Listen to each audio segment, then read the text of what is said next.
this other possible father? Not even quite sure. After we broke up, he changed his number, he moved, he pretty much disappeared. I have tried to find him, I have tried to get a hold of him, and I can't find him. In a wild paternity court twist, Ms. Miller is here to prove her incredibly dedicated ex, Mr. Rasmussen, isn't her daughter Zaylee's dad.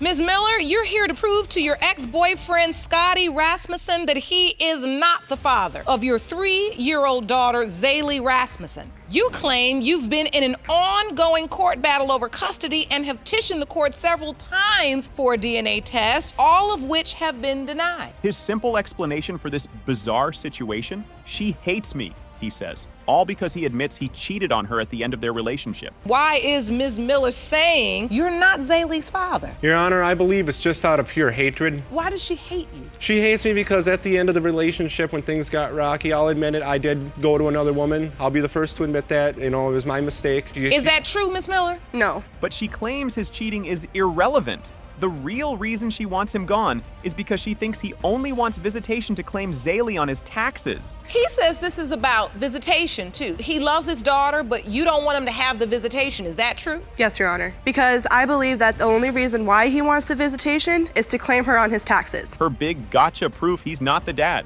He was partying in Las Vegas when Zaylee was conceived, and she was busy getting with someone else. Why is it you don't want him involved in this child's life? Because I still believe that he's not hers. She was conceived in March of 2011. He wasn't even in the same state. He was in Vegas. And at that time in March, I wasn't even with him. I was with somebody else because he broke up with me because he cheated on me. But Mr. Rasmussen says he had no idea about another man until 5 months after Zaylee's birth, when she suddenly dropped that bomb in family court. And still believe I was the only biological father until about 5 or 6 months or so, give or take, after she was born. We were at family court talking to the family court commissioner about custody and the things that go along with that, like where she'd be going to school, her doctor, and all that. I could possibly not be the father because of another man that was involved, and she gave some date, I can't remember the specifics. His legendary birth story: he raced 45 miles through a foot of snow,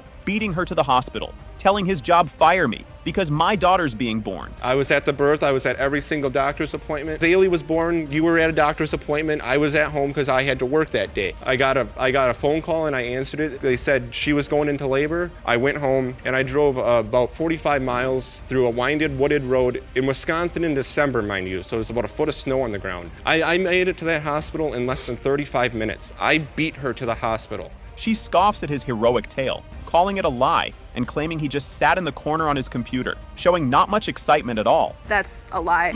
After she was born... That was an amazing story. You say that was a lie? Yes. While I was in labor, he was sitting on one of those hospital cot beds on his computer in the corner, not paying attention to me, in his own little bubble. I really didn't see much excitement. You didn't? No. So why did she let him sign the birth certificate? Because they were engaged. But then one of his own friends snitched that he was cheating with multiple girls. I gave my daughter my last name. Because we were engaged, and I thought we were going to get married. I thought we were going to have a happy life and raise our daughter together until about 3 months after she was born, one of his friends told me everything that he was doing throughout our entire relationship, cheating on me, going to multiple places to meet multiple girls. And what about the other potential father in this mess? Ms. Miller claims he's a ghost who conveniently changed his number, moved, and vanished off the face of the earth. Where's this other possible father? Not even quite sure. After we broke up, he changed his number, he moved, he pretty much disappeared. I have tried to find him, I have tried to get a hold of him, and I can't find him. The courtroom is silent as the verdict for Zaylee is read. Is this man's epic journey of fatherhood about to come to a devastating, soul-crushing end? It has been determined by this court. Mr. Rasmussen, you are not the father. Miss Miller. She denied me the DNA test not once but twice. That's what gave me further doubt. For the fact that the way she told me that she was pregnant was too fast, the time of conception, she said that the baby went full term, April 1st. The baby was due March 11th. Ms. Beckley is furious.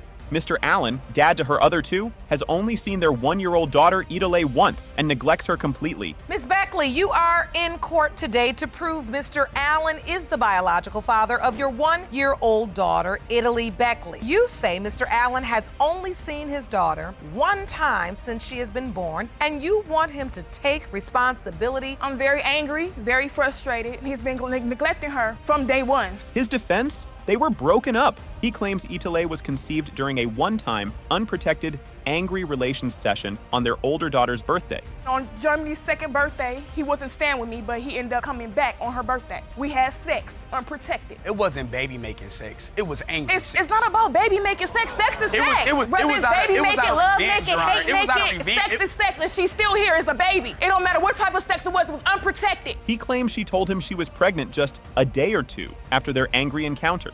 She says it was a month. Who's lying about the baby-making timeline? Did you find out she was pregnant? Within a day or two? A day or two? Yes, That's a lie. How can I tell you a day after we have sex that I'm pregnant? That don't even make sense. The birth certificate tells a tale. Allen signed for their first 2 kids, but no father is listed for Idole, and Beckley defiantly gave her last name. Germany's and Xavier's birth certificate, hers is not signed.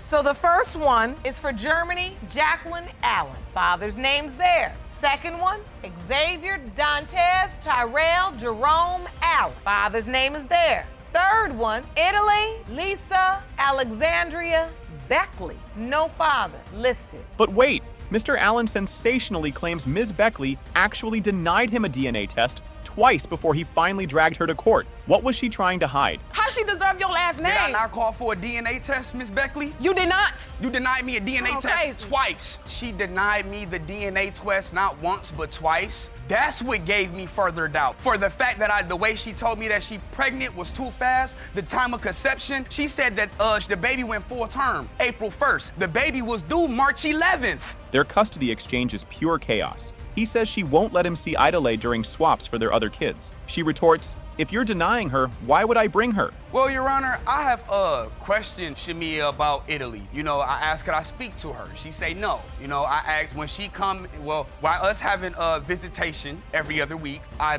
we have swap and exchange at a police station. She don't bring Italy. She don't make Italy a factor to my life. She gave You're denying her. Enter the new and very tired-looking fiancé, Cheyenne. She testifies a gossiping neighbor told them Beckley was running around telling another guy he was Idole's father. You testified that you heard Miss Beckley had been sleeping with another man. Yes, Your Honor. Where did you hear this? From a neighbor of hers. A neighbor of hers told you this. A neighbor of hers contacted him and told me and him that she was telling another guy that he was the father. Yes, Your Honor. Ms. Beckley fiercely denies ever telling another man he was the father or sleeping with anyone else during their supposed break.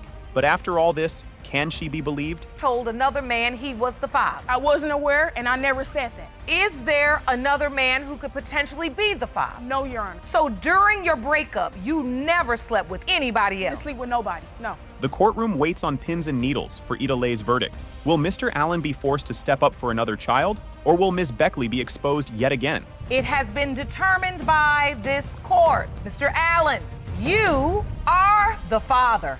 Told you. You too, fiance. Stepmama. I'm away, and over 80 times, no exaggeration, over 80 times I call, and I'm like, yo, what's up, babe? Hey, I can't talk right now. Click. And so I call right back. You know what? Hey, yo, you know what? We can't talk right now. Click. Hey, yo, I got the landlord here. Click. You and said then over 80 times. Over 80 times. Mr. Barlow, a proud dad of 8 kids who are his spitting image, swears baby Jabril can't be his because his ex was getting way too cozy with the landlord. Mr. Barlow, you say your 8 kids look exactly like you, but the defendant's son, Jabril, looks nothing like you. While I was away, you understand? While I was away, I believe she was sleeping with the landlord. You do? Yeah. This landlord was suspiciously nice, allegedly doing repairs at 10 p.m., buying furniture, and giving Ms. Winslow a massive discount on rent. Is he a saint or a secret lover? The landlord's at the house at 10 p.m. Yeah, And you know why, Your beds and Honor? stuff. You know why, I'm Your like, Honor? how he got Because he doesn't have contractors. He doesn't have a hired contractor. He's doing everything himself. So if he has to come at 10 o'clock at night to fix some water that's leaking from my roof, Now, you gotta pay me $2,500 for rent, right? For what reason do I say, okay, you ain't got it, just give me 300. Mr. Barlow claims he called home over 80 times while away, and Ms. Winslow would almost always hang up on him, constantly claiming the landlord was conveniently there. I'm away, and over 80 times, no exaggeration, over 80 times I call, and I'm like, yo, what's up, babe? Hey, I can't talk right now. Click. And so I call right back. You know what? Hey, yo, you know what? We can't talk right now. Click. Hey, yo, I got the landlord here. Click. You and said then over 80 times. Over 80 times. The first time Mr. Barlow met this mysterious landlord, the guy was casually buying ice cream for Ms. Winslow and the kids, later even seen playing football with them. I came home one time, I just popped up, right? I pop up one time, they crossing the street. I think the dude is stranger, cause I ain't never met him yet. And so they walking across the street, and I'm like, yo, I approached all of them. Hey, what y'all doing with this stranger? What you doing with my children? They like, he ain't a stranger, he the landlord. And then I come home another time, they playing football, you know what I'm saying? They playing ball. He always at the house, for what? The bombshell of all bombshells, Ms. Winslow tearfully declares baby Jabril looks nothing like her or Barlow because she believes he was accidentally switched at birth at the hospital. Obviously has African-American features. However, he doesn't look like me or Mr. Barlow. He doesn't look like me or Mr. Barlow. So now that leads me to believe the only way that this baby is not this man's child is if he's not mine. I believe something happened at the hospital, and it would devastate me, Your Honor. I have a strong connection with my son. Fueled by frantic internet research, about 28,000 babies being switched annually, Ms. Winslow is genuinely terrified she might not even be Jabril's biological mother. I did a research online. The research is right here. 28,000 babies have been switched at the hospital and find out later on that their parents aren't their biological children. The fact that there are about 28,000 babies that get switched at birth in the hospital. In the hospital. The maternity test results are in. After a dramatic court recess, Judge Lake confirms with 99.999999% certainty that Ms. Winslow is Jabril's mother. The switched at birth theory is officially debunked. We're back in session in the case of Barlow versus Winslow. You've claimed this child could have been switched at birth. Yes, Your Honor. These results state that the probability of maternity is 99.9999%. You, Ms. Winslow, are Jabril's mother. But Ms. Winslow fires back with her own bombshell, revealing that during their relationship, Mr. Barlow has had twins and triplets on her. This man is no angel. And I have never cheated on this man. I've been with this man for 11 years, off and on. Throughout the whole time I've been with him, he have not only had twins on me, but triplets as well. Mr. Barlow admits he signed Jabril's birth certificate, despite his landlord theory, because he didn't want to miss out on another kid's life. Will he regret that signature?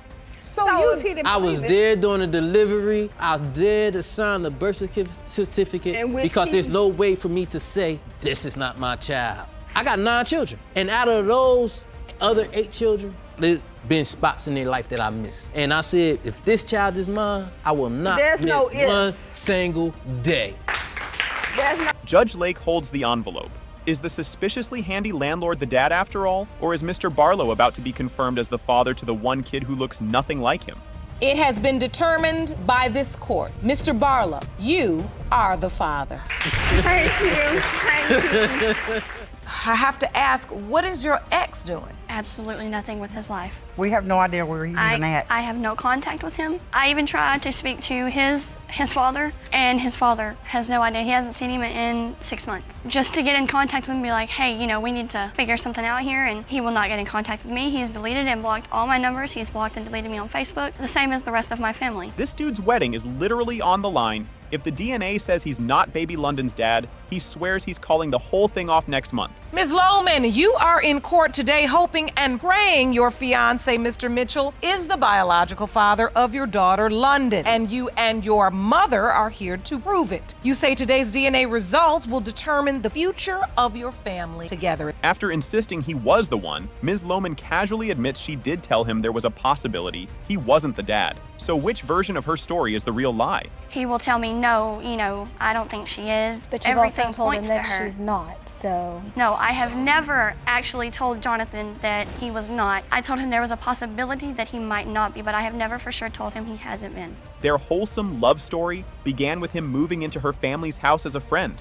Then they started hooking up while she still had another boyfriend. Were you single at that time? No, Your Honor, I had a boyfriend at the time. After about 2 months of him living with me and my family, we were sitting on the couch one day just talking, and he kissed me. Told him, you know, I have a boyfriend, we can't do this, and he just kind of shrugged it off and said, okay. At that point, Mr. Mitchell was just your friend. About a week after that, we were in the pool, and we were swimming under the water, and he kissed me under the water, and I came up, and I didn't stop it. Her poor, clueless ex-boyfriend still has no idea she was having a secret, unprotected affair with the house guest, Mr. Mitchell, this whole entire time. He never found out, and to this day, he still doesn't know. He does not know to this day that you were also sleeping with Mr. Mitchell. Right, Your Honor. Her scientific paternity proof? She slept with Mitchell every day, but the ex only once or twice. Does this girl actually think making a baby is a lottery game? I had went to the doctor and confirmed that I was pregnant, and then on my second doctor's appointment, I asked, do you have an estimate of when I conceived, because I can't tell you the exact date. And she told me I conceived somewhere between October 12th and October 22nd. And I got to looking back at the dates, and I had sex with Mr. Mitchell more times than I had sex with my ex. I had sex with Mr. Mitchell about every day and only once or twice with my ex. She hysterically swears baby London is his clone,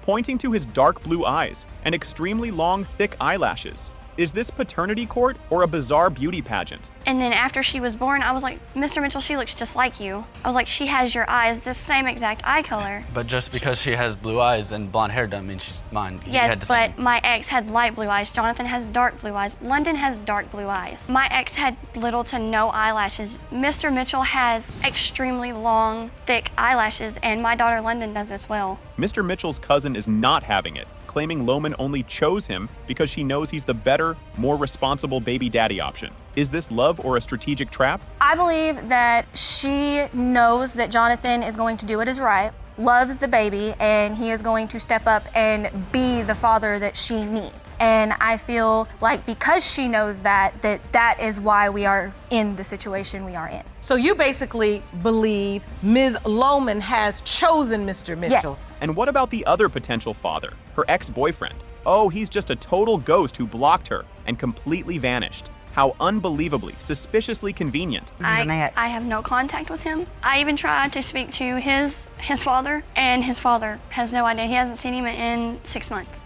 Just to get in contact with him and be like, hey, we need to figure something out here, and he will not get in contact with me. He's deleted and blocked all my numbers. He's blocked and deleted me on Facebook, the same as the rest of my family. This man actually got down on one knee and proposed to her while she was pregnant, even with this massive, ticking time bomb of a paternity question looming over them. So at what point do you two get engaged? We were in Indiana with a family member of Mr. Mitchell's, and Mr. Mitchell took me on a walk, and we were under a beautiful bridge, and he proposed to me. So he proposed to you, and you said yes? Yes, Your Honor. Even in spite of this paternity question? Yes, Your Honor. Judge Lake holds the envelope that will decide their entire future. Will Mr. Mitchell be named the father, or is this wedding officially, spectacularly, and immediately off? It has been determined by this court. Mr. Mitchell, you are not the father.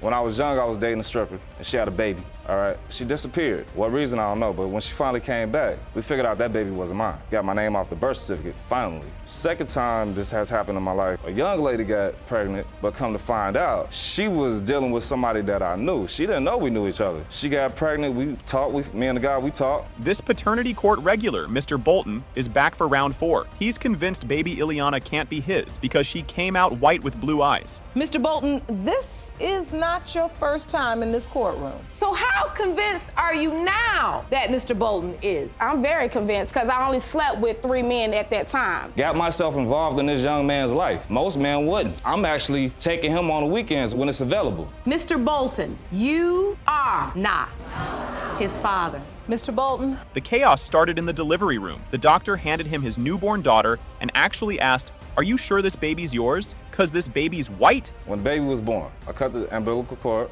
the doctors wiped the baby off, and they gave Miss Beto the baby at first. She was still fatigued from delivering birth. Understandably. So they gave me the baby, gave the procedure to deliver the baby. He handed me the baby and he looked at me. He said, "Are you sure this baby's yours?"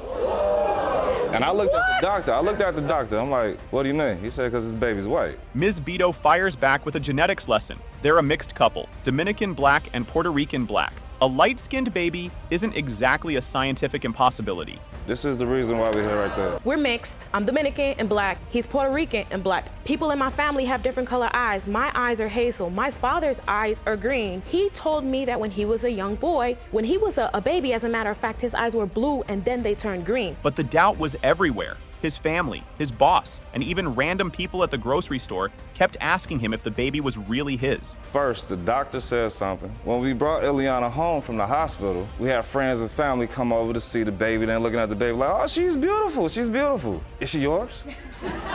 Maybe on his side, but my side, they did make some comments, but of course I defended, that's my daughter, you know? Yep. So I see him all the time in her. I see a little bit of my features, but mostly I see him. His paranoia is almost understandable. Bolton reveals he's been through this 3 times before with other women, including a stripper's baby that wasn't his. When I was young, I was dating a stripper, and she had a baby, all right? She disappeared. What reason, I don't know, but when she finally came back, we figured out that baby wasn't mine.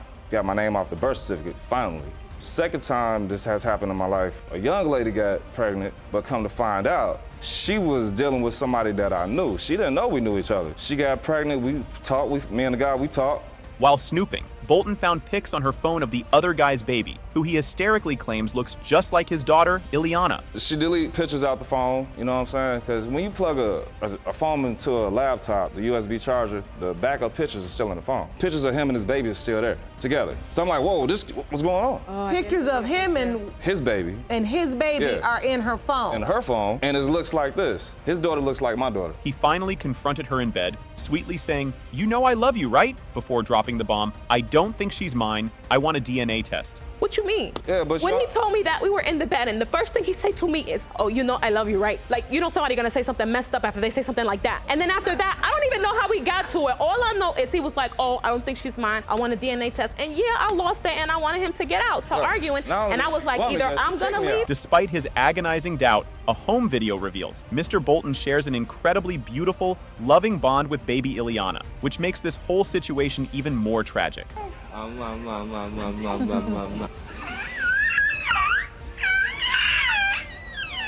What she want to say? Say hello. Bye-bye. See y'all later. I love Ileana.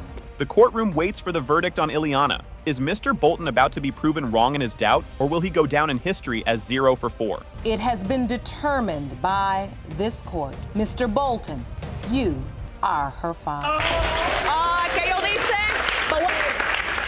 Did you have a relationship with Miss Hammonds? Yes, we had a physical relationship. It wasn't a relationship. You pulled at your brother. Were you intimate with Mr. Farmer? Is what he's saying true? That's Uncle Tommy. Yes, ma'am. That's just nasty. After a vicious shouting match, Dad Mr. Jacobs horrifically screamed, "Well, those ain't my kids anyway," and stormed out. Will this bombshell tear their family apart forever? So, Ms. Razor, tell us about the argument you and your brother overheard. I started to hear a lot of noise in my mom's bedroom. He coming out the room, going to the kitchen saying, "Well, those ain't my kids anyway, so I was doing you a favor," and left out the door. Precious has a total breakdown, screaming that Mr. Jacobs is the only dad she's ever known and is supposed to walk her down the aisle at her wedding in January. I'm 26 years old, okay? This is the only man that I know for all my life. He's been there for my kindergarten graduation, my 6th grade graduation. How many men do you know sit in a delivery room with their daughter when they're having a baby? I'm getting married in January. He's supposed to walk me down this aisle. Adding fuel to the fire, years of neighborhood gossip about a mystery man named Uncle Tommy, who Precious supposedly looks just like, are suddenly brought into the light. That man Tommy that grandma said that might be my father that I look like, that you denied so many times. And I overheard at a cookout some of your friends talking about, don't she look like Tommy, whoever Tommy was? Plot twist. Uncle Tommy, Mr. Farmer, appears via video link, admitting he had a physical relationship with Ms. Hammonds. Precious completely loses it, screaming, "That's just nasty." Did you have a relationship with Miss Hammonds? You pulled at your brother. Yes, we had a physical relationship. It wasn't a relationship. You pulled at your brother. Miss Hammonds, were you intimate with Mr. Farmer? Is what he's saying true? That's Uncle Tommy. Yes, ma'am. That's just nasty. Ms. Hammonds tries to explain away the nasty factor by claiming she and Uncle Tommy just called each other play brother and sister. But will that twisted excuse actually fly? Okay. That's her brother. So what has... Not a brother. You know what I'm saying? Y'all brothers and sisters every day. Is that true, Ms. Hammond? You call him your brother. It's like a play brother. Yes, ma'am. So you understand why your daughter is so We're not upset. related. That's not my sister. She's not my sister. Well, we We're established not that. related. The first DNA results are in for Precious and her uncle Tommy. Is this the shocking answer to her identity crisis, or is this paternity nightmare just getting started? In the case of Razor Hunt versus Jacobs Hammond, as it pertains to 26-year-old Precious Razor, Mr. Farmer. Yes. You are not her father. Oh my God! Oh! Now for the man who raised her. With Uncle Tommy officially ruled out, will Mr. Jacobs be confirmed as Precious's real dad, or is her entire life based on a lie? Mr. Jacobs, you All the father. All the father. are her father. No. The ultimate bombshell. In her chambers, Ms. Hammonds confesses to her son Hector. I'm not his mother. He is actually her dead cousin's son, whom she raised. I have to tell Hector something. What would you like to tell your son? I'm not his mother. What? Are you serious? You're not his mother. What do you mean? My cousin's son, she died at childbirth.